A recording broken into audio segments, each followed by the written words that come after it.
Welcome, Thrivers, to this week's episode of Women Thriving in Business podcast.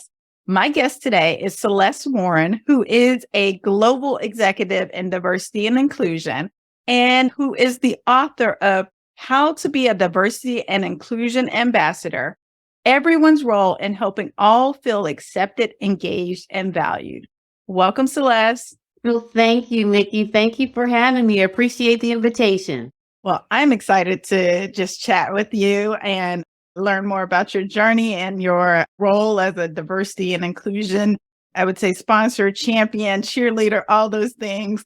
And as an executive in that role, I know that is a heavy role, much needed role, and you've been successful in this. But before we get into all that, Celeste, tell us a bit about yourself and what got you started on this path around leading diversity and inclusion within large corporations. Well, Nikki, it was a winding journey, but I'd say it started, just as a child. My father was the first Black teacher, first Black principal in Western Pennsylvania, in that area.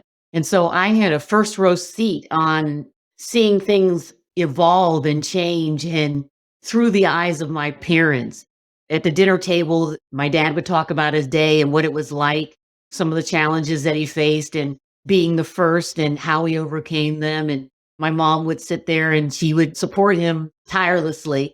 And so it started kind of there, just hearing my parents talking at the table.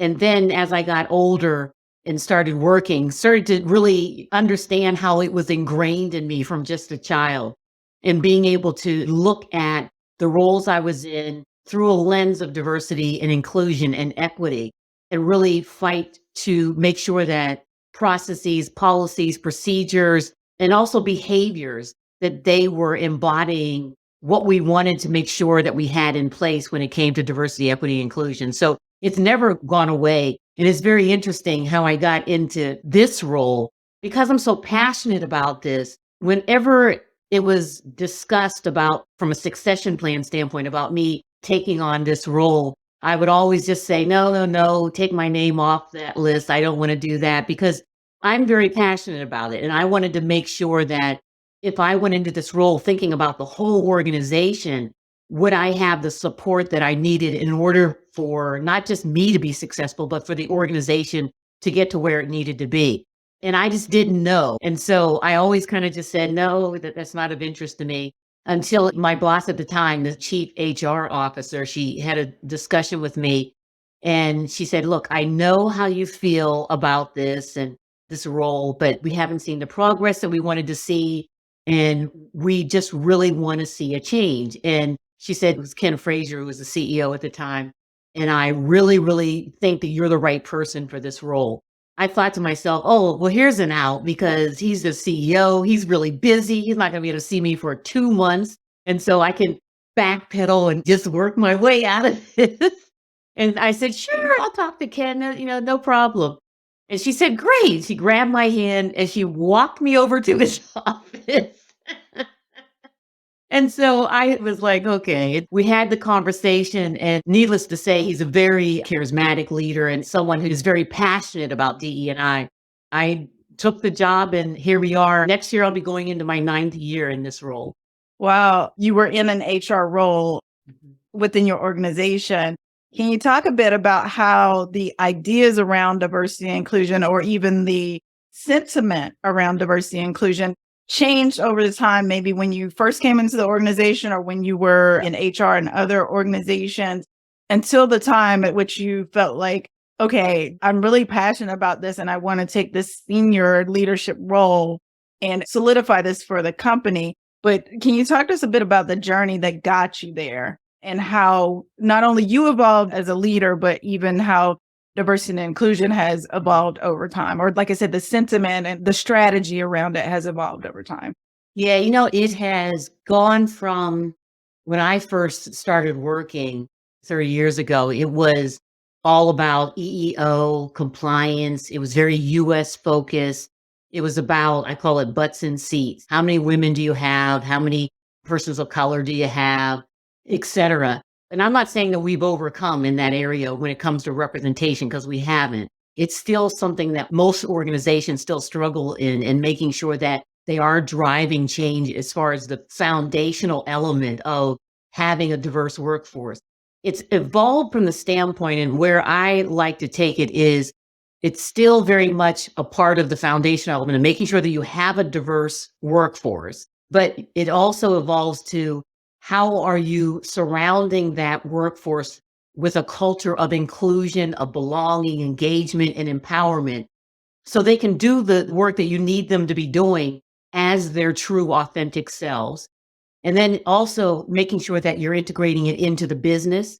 So you want to make sure that you're weaving it into your commercialization strategies, your marketing strategies, your various different strategies across your organization to meet the needs of your customers and all of your customers, those that are underrepresented as well.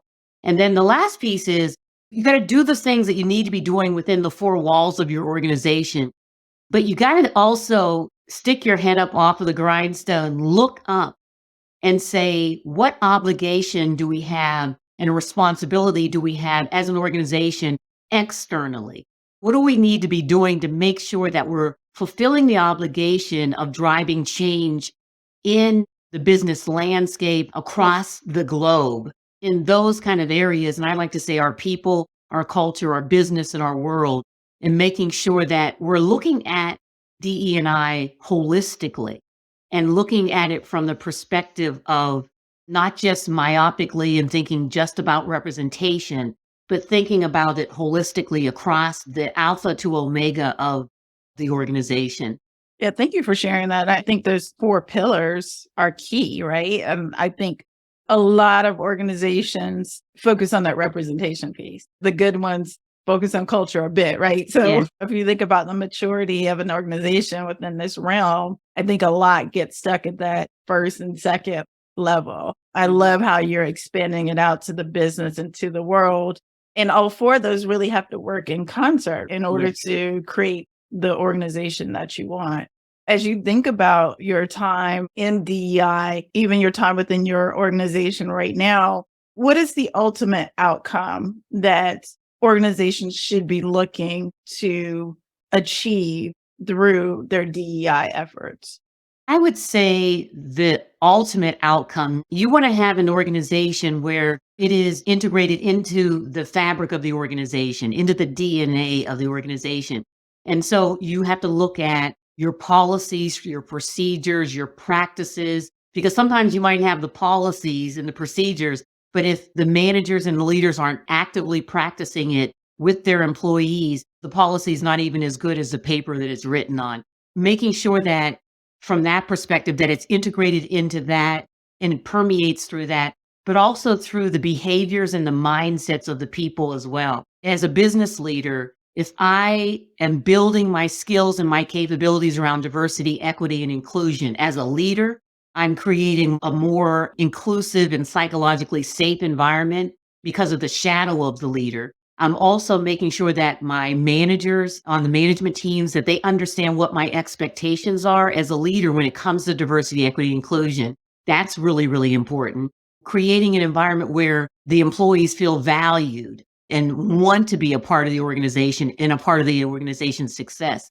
So that's really important. And then when you do that, you build the D&I capabilities within the organization and within the people, the natural sort of ripple effect is they'll take that capability into their functional skills and capabilities. So into the business, to the strategy table, into the conference rooms, into the board rooms. And as an example, if I'm a marketing leader and whatever it is I'm making or strategizing and putting the strategy together for whatever it is that we want to sell, I need to make sure that I understand the customers and all of the customers across all of the demographics.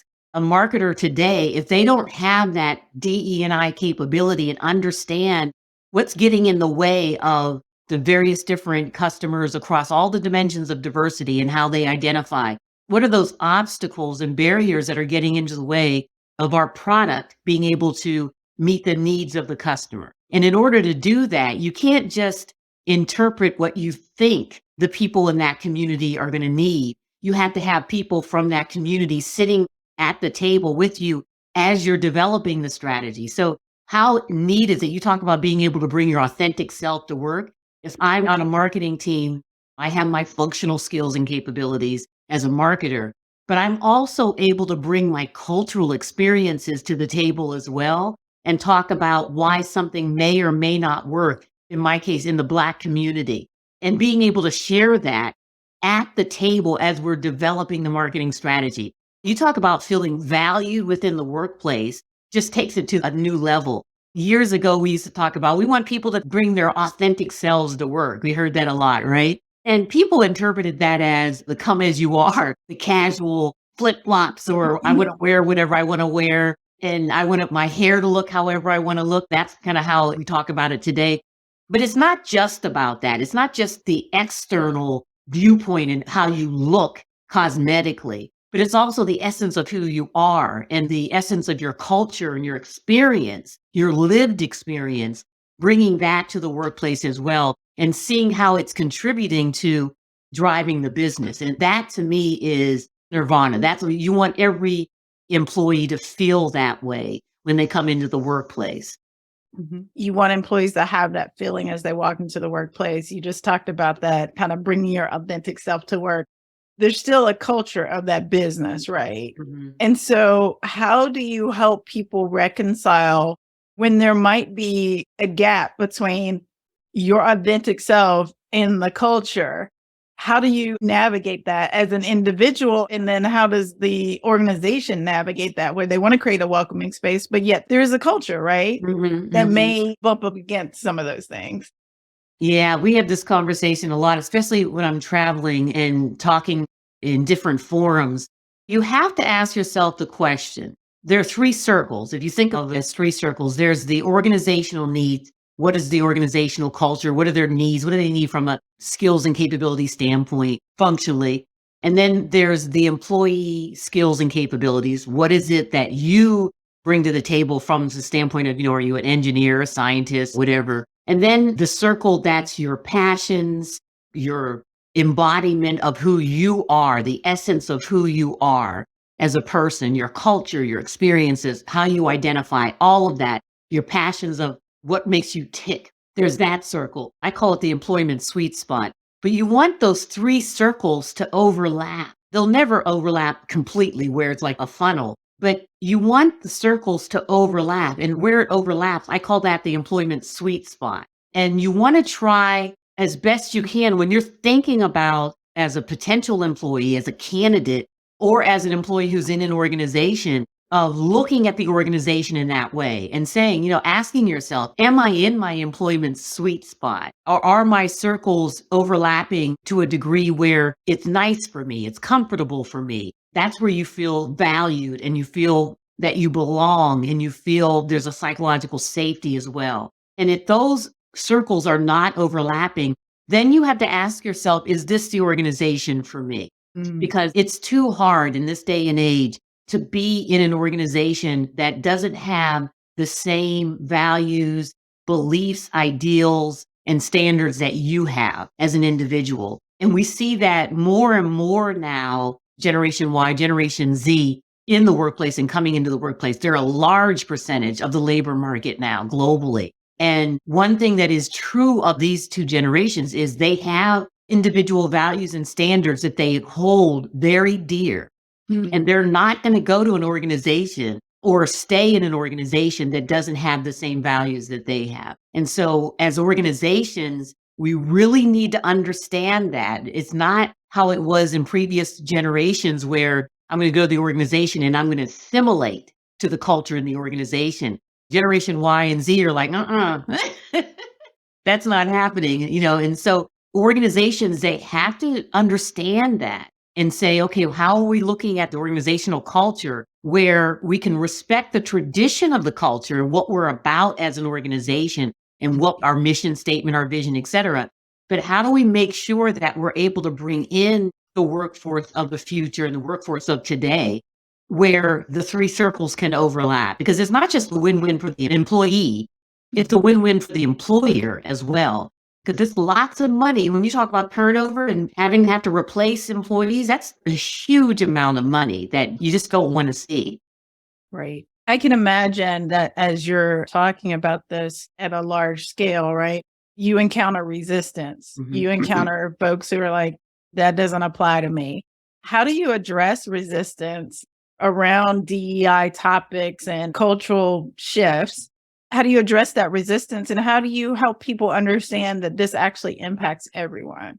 Yeah, it's very interesting. You're absolutely right. The headwinds can be strong, especially externally, from a political standpoint. We see what's happening with the different rulings and laws and just different things that are happening, just even attacking voting rights from that perspective. But our organizations are simply microcosms of the different ideas and beliefs that exist globally. We're just microcosms of it. And so organizations would be very foolish to think that people aren't talking about religion and politics and things in the workplace, because they are. And it's not just happening in the stairwells or in the cafeteria at tables, lunch with like-minded people. It's happening in the offices, in the conference rooms, in the boardrooms. These conversations are happening. And what I try to tell, especially leaders and managers, is you can't stop the employee awakening that's happening. It's already happened. You're not going to be able to stop it. It's sort of like standing in front of a huge ball that's rolling downhill and getting larger and larger, that snowball, and standing in the way and thinking you are going to be able to stop it. You're not going to be able to stop it. That's just the way of the world now. And so as a leader, you have to make sure that you understand what is happening from a cultural standpoint, from a social standpoint, from a political standpoint, externally, and the impact that it's having on certain communities of employees within the workplace. And if you don't understand that, then you talk about the war for talent. You're not going to be able to thrive. You're not even going to be able to survive in this day and age because you have to understand it. What's happening is the work that we're doing in equity, in creating an equitable environment as we work to tear down the structural isms, racism, sexism, all of those things that are just institutionalized and systemic within organizations. While we do that work, at the same time that we're doing that, we have to put programs and things in place, those programs of equity. So like women's leadership programs and employee resource groups and other types of developmental programs, making sure that you're looking at your hiring practices and making sure it's diverse in your development processes and all of these different acts of equity that we're putting in place. It's causing a disruption in our organizations. And many people are saying, well, wait a minute. Why do you need to put these different leadership programs in place? And, why do we need a women's leadership program? Why do we need employee resource groups? Why do we need these things? And the people that are asking those questions most of the time are those people that have always been in positions of power, in positions of privilege. They have not necessarily been the victims of the isms that exist in organizations. And so they've been able to not see the impact that it's had on women, on persons of color, persons with disabilities, those in the LGBTQ plus community, et cetera. They haven't been able to see it because they haven't been able to identify with the challenges that have manifested themselves. And so they're asking the questions now about this. These aren't career limiting questions anymore, especially since 2016 and the rise of nationalism and the Trump getting into the White House, all of those different things. People are elevating their voices regardless of what the content is. And so what we have to do in this space where we have those people, the naysayers and et cetera, is go and help them to understand that those isms exist. Help them to understand what it looks like and how it manifests itself to individuals who identify differently than they do. Help them to understand it, and not just through education, awareness, et cetera, but also just dialogue and uncomfortable conversations, but they need to happen.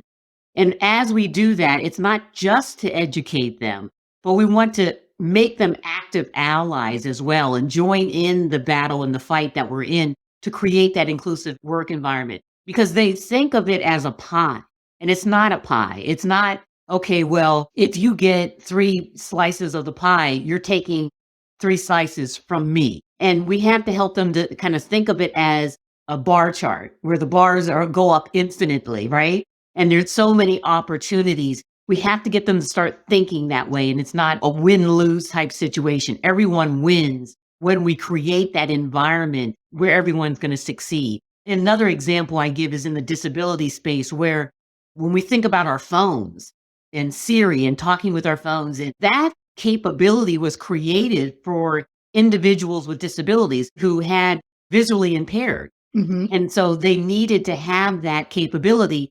And now everybody has that capability. It's benefited everyone, in all Right. walks of life. And so people need to understand it and not be afraid of it and think that they're going to be losing power and embracing it. And, it's going to take a while, because you're talking about challenging closely held beliefs and ideas that when they were sitting at their dinner table when they were growing up, what dad said, what mom said, what grandpa said, what grandma said, and Uncle Harry and Aunt Susie. These are personal beliefs that some folks grew up with. They grew up in towns where they didn't see a lot of people who looked differently than they did.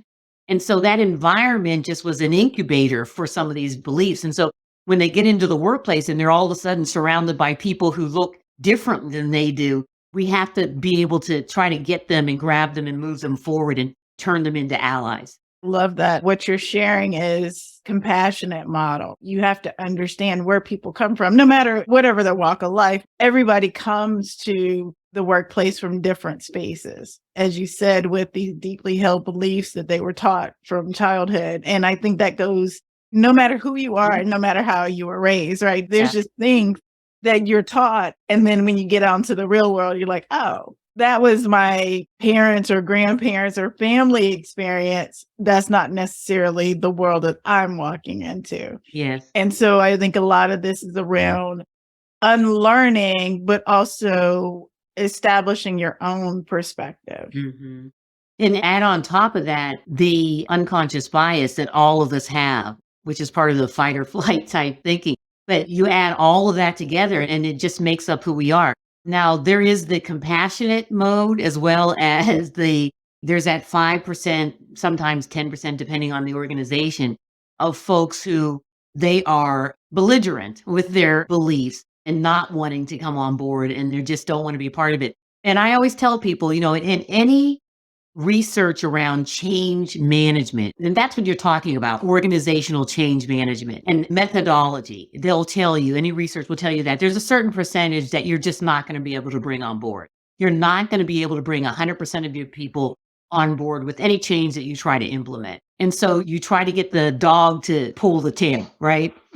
And that's kind of how I look at it, that we make sure that we have the policies, the practices, the procedures in place that will make sure that people who have that different point of view, if it's not aligned to the companies, I always get leaders back to this place because they always say, oh, I have people that are challenging our diversity and inclusion efforts, and they're challenging this and challenging that. And I say, they can have different points of view, but I said, don't put it on you per se, but ground it in the fact that if your beliefs and values go against the company's beliefs and values around diversity, equity, inclusion, which are foundational for this company, if they go against that, maybe this isn't the company for you. It takes the personal out of it, because sometimes leaders and managers, especially those of a diverse background, they'll have to be dealing with these situations and they're white knuckle grabbing the desk and wanting to just, pounce. I said, take yourself out of it.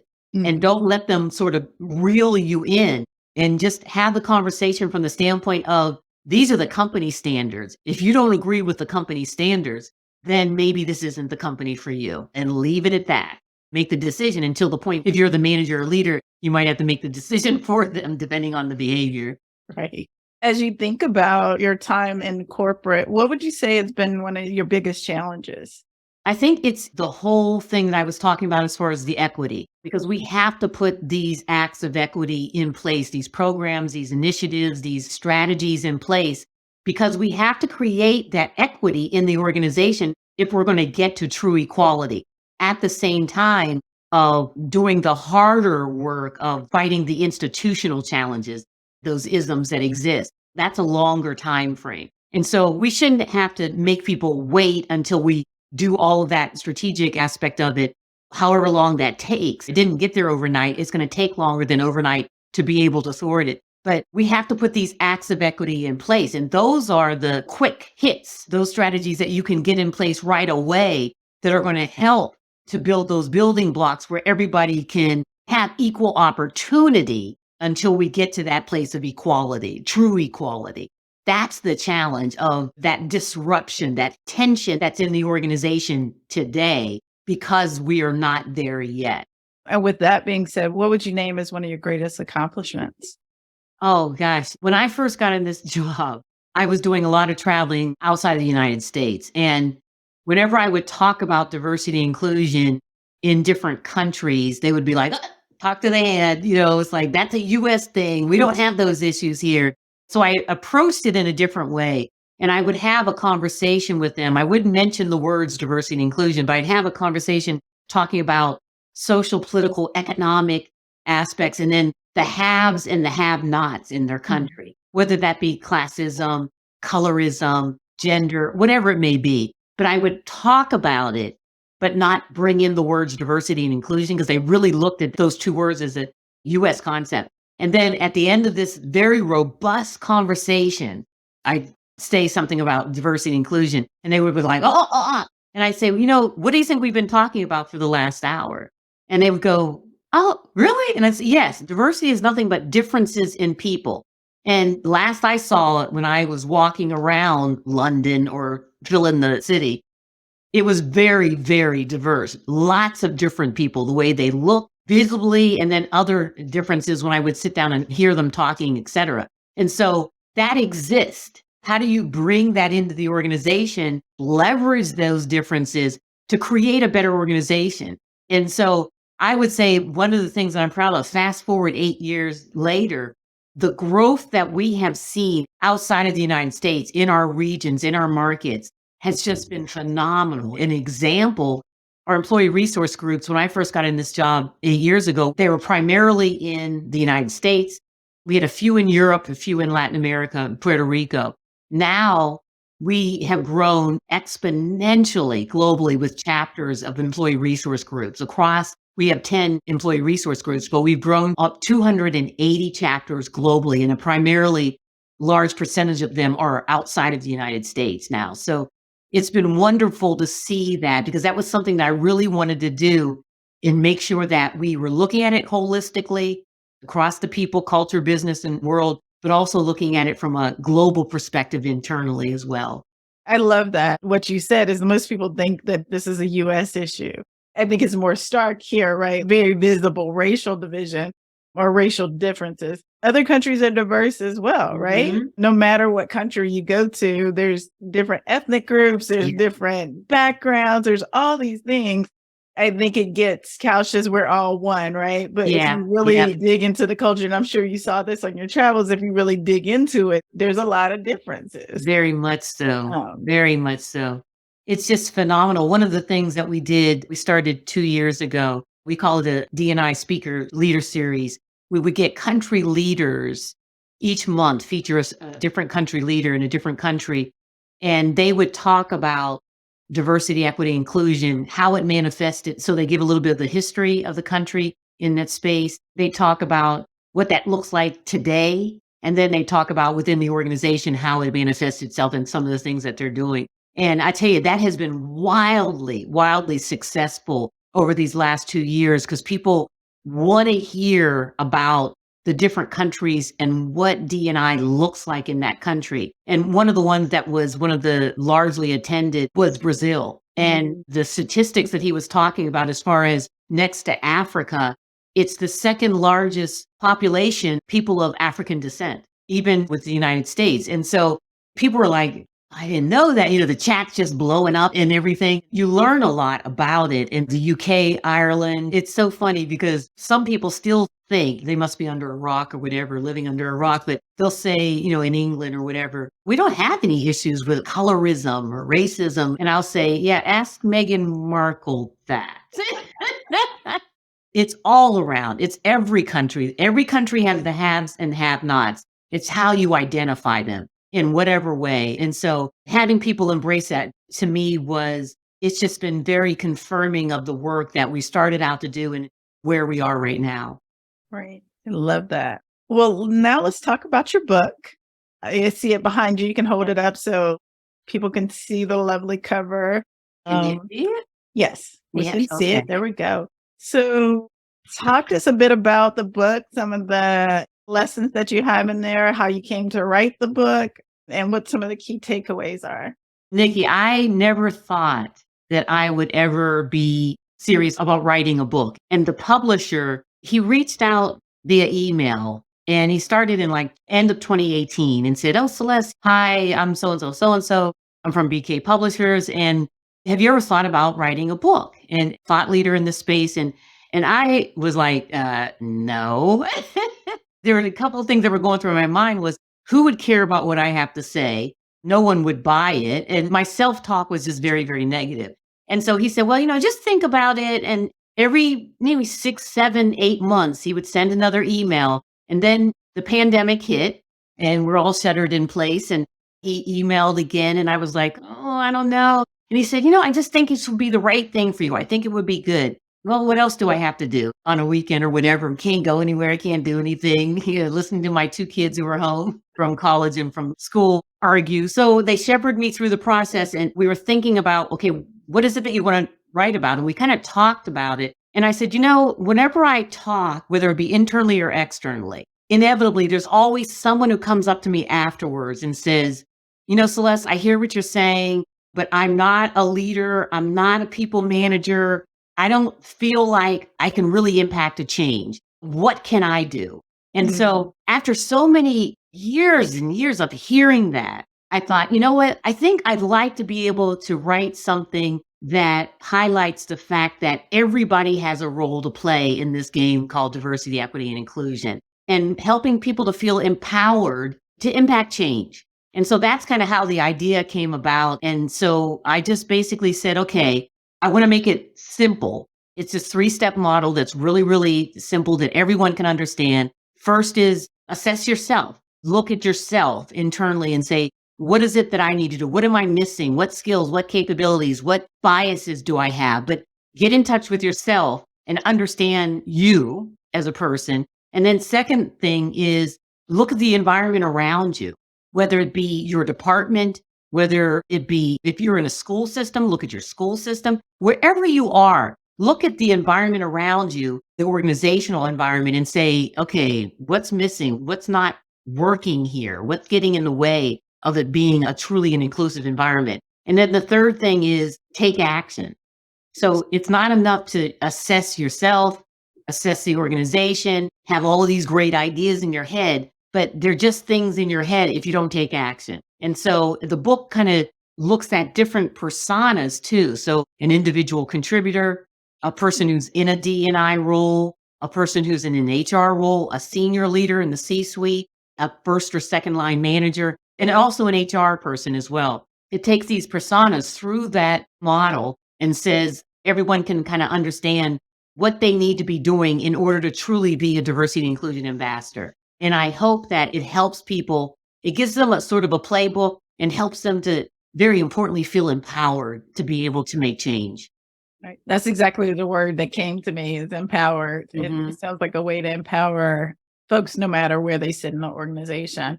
You use the word ambassador. So, how do you define that? And why was that your term of choice? I like ambassador because it embodies someone who not just understands the concept of diversity, equity, inclusion. So they have an intellectual curiosity, or they understand it intellectually, but they are actually being proactive around marketing it, around engaging others around understanding it and getting them excited about it and turning it around and saying, okay, well, what can you do as well? And join with me. So an ambassador, so, think of a UN ambassador, entree into a country. It's taking all of those parts of it and making sure that it's not just about understanding it. It's not an intellectual exercise, but you have to actively promote it. You have to actively be engaged and join the fight. And I like to say, get in the boat, grab an oar and start rowing. That's to me is the importance of being an ambassador. I love that. Get in the boat, start rowing.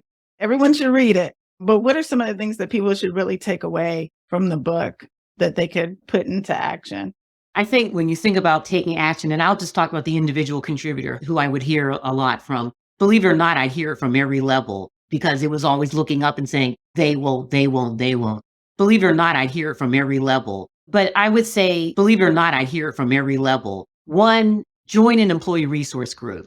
And if your company doesn't have employee resource groups, believe it or not, I'd hear it from every level. Bring people together that can create a network of individuals so they can talk about the challenges that they face as individuals in this community. And then what are some solutions and interventions that they can recommend? So that's one thing.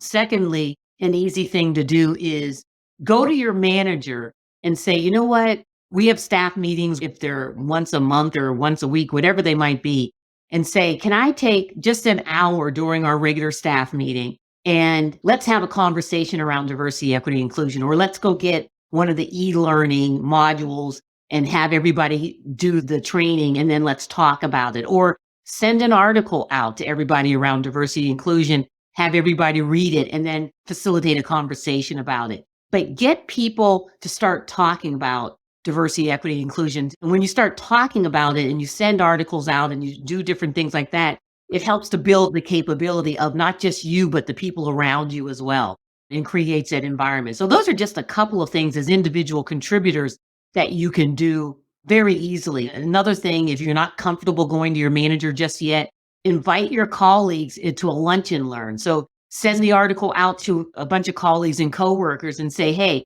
everybody, bring your lunch. We're going to all get in this one conference room, bring your lunch, and then we're going to talk about this article. And that is something that easily that you can do, anybody can do, raise the consciousness of the organization. And I always tell people, because I'm always being accused of, well, Celeste, you're trying to boil the ocean. That's just too much. That's just too much.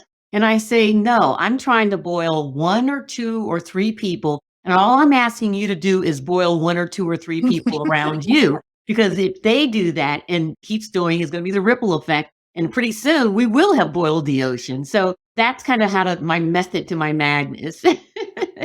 I love that. It's a each one teach one, right? Yes, absolutely. Get someone else excited and energized around this, and they're going to go do that for someone else as well. Yes, that's exactly it. Well, Celeste, there's two questions I ask every guest. So the first one is, what are one or two songs that are on your power playlist and why? One is, I love gospel music, so I love anything really by Kirk Franklin, but one of my favorites is the old one of I've Been Looking for You is one of my favorites. And then also Patti LaBelle, When You've Been Blessed, because I think that we didn't all get here. My philosophy and my faith teaches me that we didn't all get here on our own. It was through prayers and thoughts and people sort of embracing us and helping us along the way, and those that paved the way ahead of us. That's why we have an obligation to pave the way for those that are coming behind us, those generations that are coming behind us as well. So those are two of the songs. And another song that I love is McFadden and Whitehead, Ain't No Stopping Us Now, because that's the way I feel about diversity and inclusion. Ain't no stopping us now. We're that ball that's rolling downhill that you will never be able to stop us. I love it. The second question is, what is one book that you would recommend that has helped you thrive in business? This one. I was going to say, besides your own book, there's one that I've used every single time that I've changed jobs, and that's The First 90 Days. I love it because it's an easy playbook around how you go into a role and think about it and what you should do and plan in the first 90 days. That really sets the path for you and helps you to start on a firm foundation. And it really just gets the ball rolling and helps to escalate your success in a role. So that's one of my favorites. Great. Well, thank you for that. Celeste, if people want to connect with you, learn more about you, your journey, or get the book, how can they find you? Where can they buy the book?